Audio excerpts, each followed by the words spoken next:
नमस्कार, TV9 भारतवर्ष के digital platform पर आपका स्वागत है।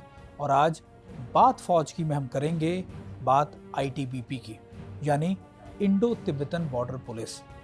वैसे तो इसका गठन 1962 के बाद पहली बार इसलिए किया गया था ताकि बॉर्डर से यानी तिब्बत के इलाकों से जो हमारे इलाके सटे हैं उनकी पुलिसिंग या उनको मॉनिटर किया जा सके, वहाँ पे लॉ एंड ऑर्डर या दूसरी चीज़ों को देखा जा सके। या आप इसको दूसरे शब्दों में कह सकते हैं कि चीन की घुसपैठ को रोका जा सके, उसको देखा जा सके। 1962 में सबसे बड़ी कमी जो हमें दिखी थी वो ये दिखी थी कि चीन कई इलाकों के अंदर ईस्टर्न लद्दाख में इतनी अंदर घुस आया था और हमें उसका पता नहीं लग पाया था।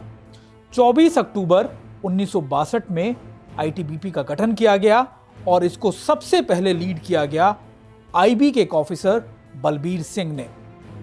उसके बाद लगातार कई बार यानी कई दशकों से करीबन 6 दशक बीत चुके हैं, कई ऑफिसर इसको कमांड कर चुके हैं और इस समय इसके 33वें DG जो हैं वो है SS देसवाल। इंपॉर्टेंट बात यह कि ITBP की जिम्मेदारी ना सिर्फ भारत और तिब्बत के बॉर्डर पर लगते हुए इलाकों में थी, लेकिन अब चीन ने उन इलाकों को अपने कब्जे में ले लिया है। हम उसको LAC के इलाके भी इस समय कहते हैं।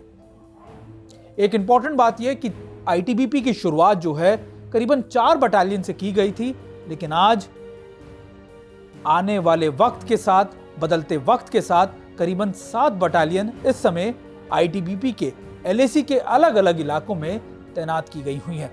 इनका मकसद पुलिसिंग या फिर आप कंट्रोल करना है या फिर यह देखना है कि आखिरकार कहीं से कोई घुसपैठ तो नहीं की जा रही। हालांकि यह भी बात तय है कि LAC के इलाकों में ITBP इंडियन आर्मी के साथ ज्वाइंट पेट्रोलिंग भी करती है ताकि अपने एरिया के अंदर डोमिनेट कर सके। ITBP होम मिनिस्ट्री के अंडर आती है और इसकी सारी जवाबदेही गृह मंत्रालय को ही होती है। लगातार बदलते वक्त के साथ ITBP न सिर्फ अपने आप को और ज्यादा सक्षम कर चुकी है, बल्कि उन 7 सेंट्रल पुलिस आप कह सकते हैं पैरामिलिट्रीज में से एक हैं जो हमारे देश के अलग अलग हिस्सों में पुलिसिंग या फिर गार्डिंग का काम करती हैं। लेकिन इस समय ITBP को सबसे प्रमुखता से या फिर सबसे बेहतर पैरामिलिट्री में से एक माना जाता है। क्योंकि उनकी स्पेशलाइजेशन उन इलाकों में है जो दुनिया के सबसे दूरगामी या फिर सबसे मुश्किल इलाके माने जाते हैं, यानी सियाचिन के अलावा ईस्टर्न लद्दाख के वो इलाके जहां पर तापमान करीबन -50 डिग्री तक पहुंच जाता है।